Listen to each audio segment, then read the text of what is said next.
Salut! Plein de nouvelles excitantes encore pour vous aujourd'hui. Je vous rappelle que pour accéder au lien dont je vous parle, vous vous abonnez à l'infolettre astor.ca.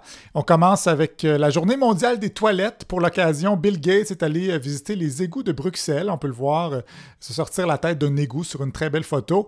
Et Bill Gates s'intéresse beaucoup au milieu de la toilette. Il y a des projets de recherche, sa fondation a des projets de recherche autour des toilettes. En 2018, entre autres, il avait bu l'eau issue d'une machine à transformer le caca en eau potable. Courageux quand même, le gars. Et là, ben c'est ça. Pour la journée mondiale des toilettes, il est allé fouiller dans les égouts.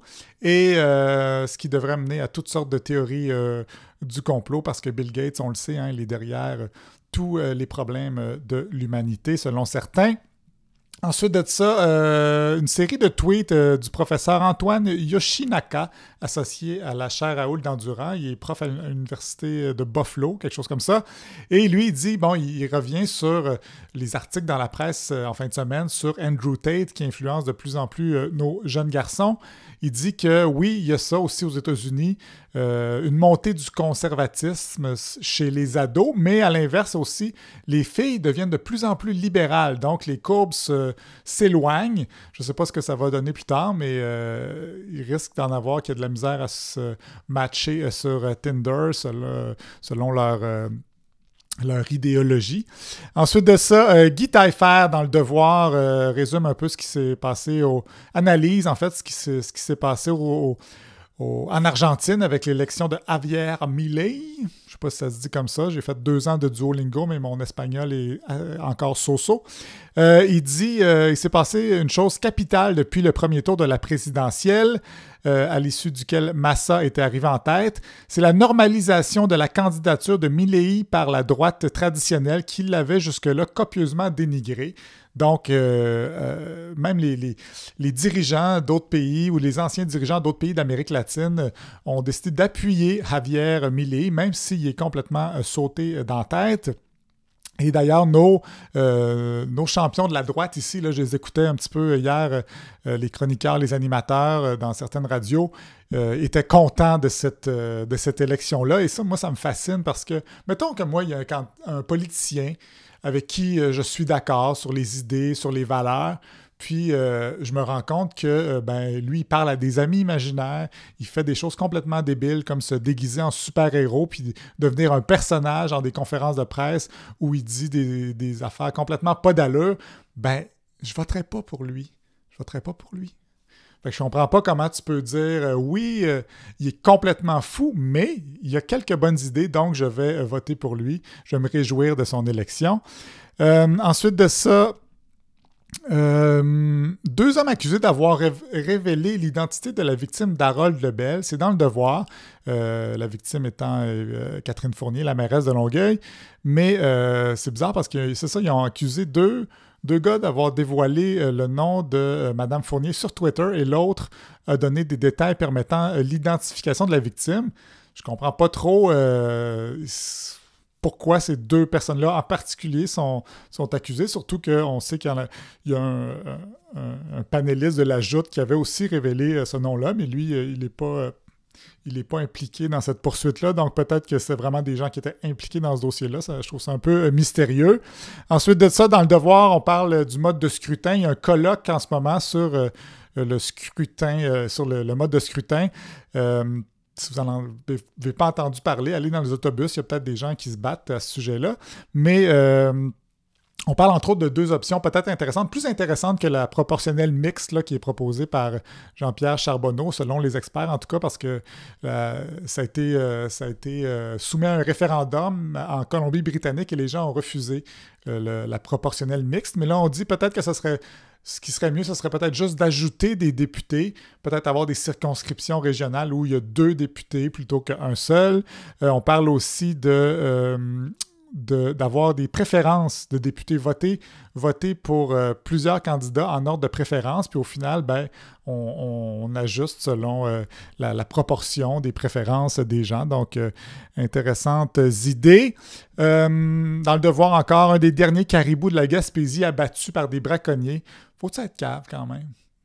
tiré sur un caribou. Puis en plus, il y avait un collier parce qu'il était identifié comme un caribou. Il suivait, avait un collier télémétrique, donc il suivait pour être sûr que ça allait bien pour lui parce qu'il en reste presque plus.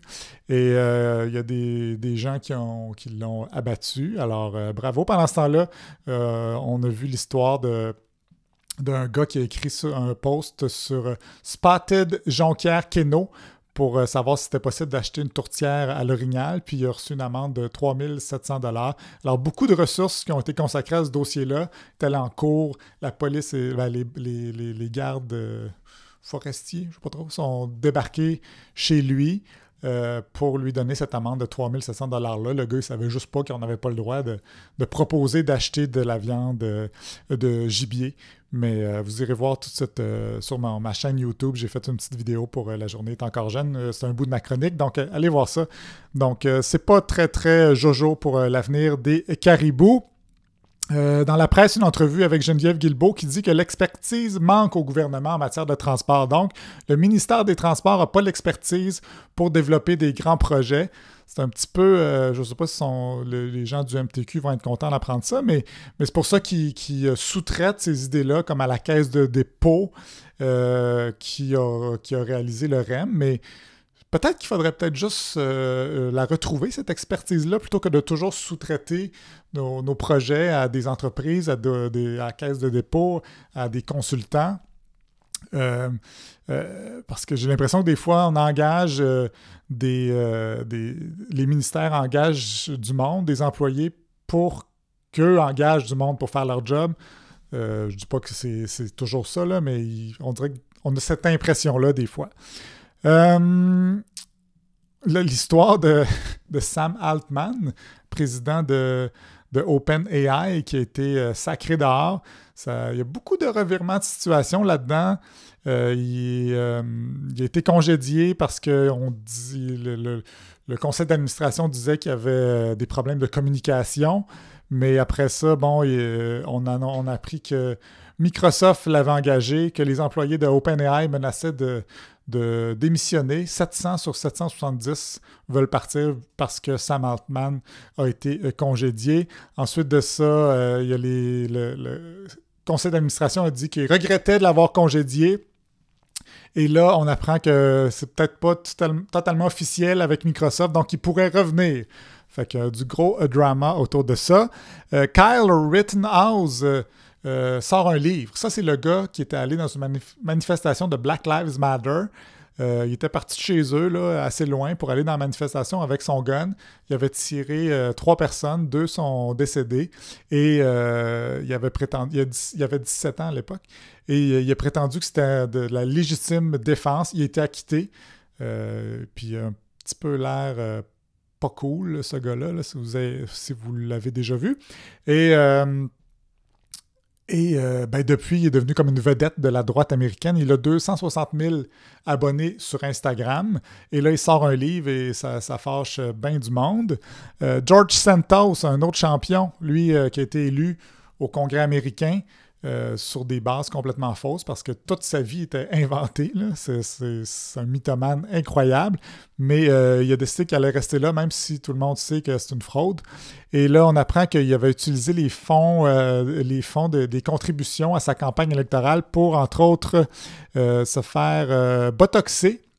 Il a fait des voyages dans des casinos et il payait pour des abonnements OnlyFans avec l'argent des gens qui voulaient financer sa campagne. Donc, quand même un bon Jack.